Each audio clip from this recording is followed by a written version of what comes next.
Instead of buying a red Corvette, I conceived a child at age 40.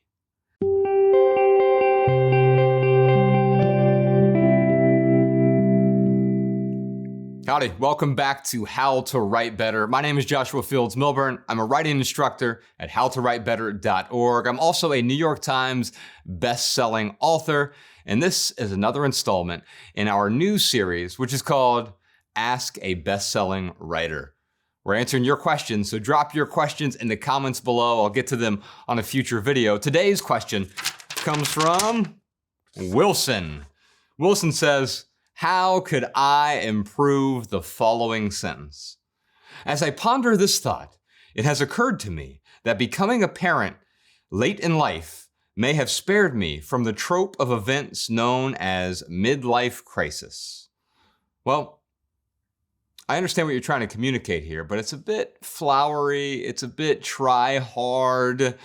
It's a great first draft sentence. You want to get it out of your head and onto the page. So bravo to that. But as we're refining it, what do we want to do? We want to subtract, subtract, subtract. That's often how we improve our writing through the editing process. It's not by adding more, it's by removing that which is superfluous. And so here's how I would reconstruct that sentence, and I'll give you a couple ways that I would do it, depending on whether or not I want to show or I want to tell. We could talk about both of those. If I'm just telling, I would say, becoming a parent late in life spared me from a midlife crisis. Or if you want to make it even more pithy, you could say, parenthood spared me from a midlife crisis.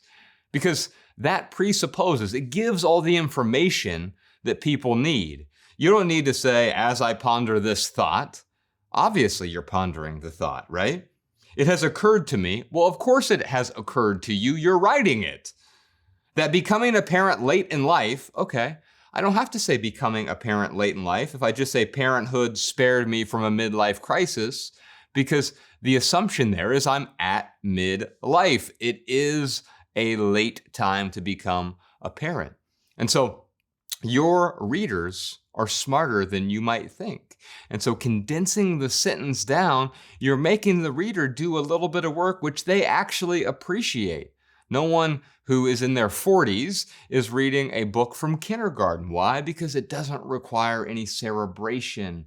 But as readers, we want to be challenged a bit. Not challenged so much that it becomes a slog that we have to get through the writing, but you make the writing more beautiful by making it more concise.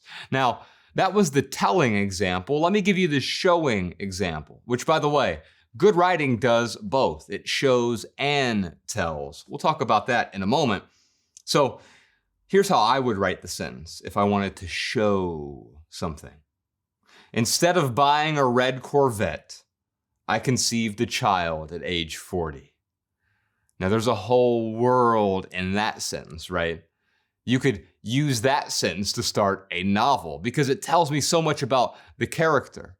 I was thinking about going this way, following the status quo, following the societal conditioning, buying the cliche, the red Corvette. But instead, I conceived a child at age 40.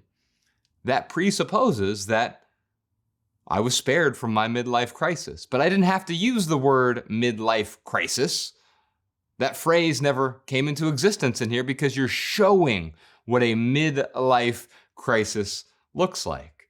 And so showing is really important when you want to immerse the reader into the story. You want to pull them into the world in an interesting way. You show. Now, often it takes longer to show something. Now, you tell when you want to get through the narrative. You need to communicate some information to the reader. You don't want to spend 7 pages trying to explain the camera that I'm speaking into right now.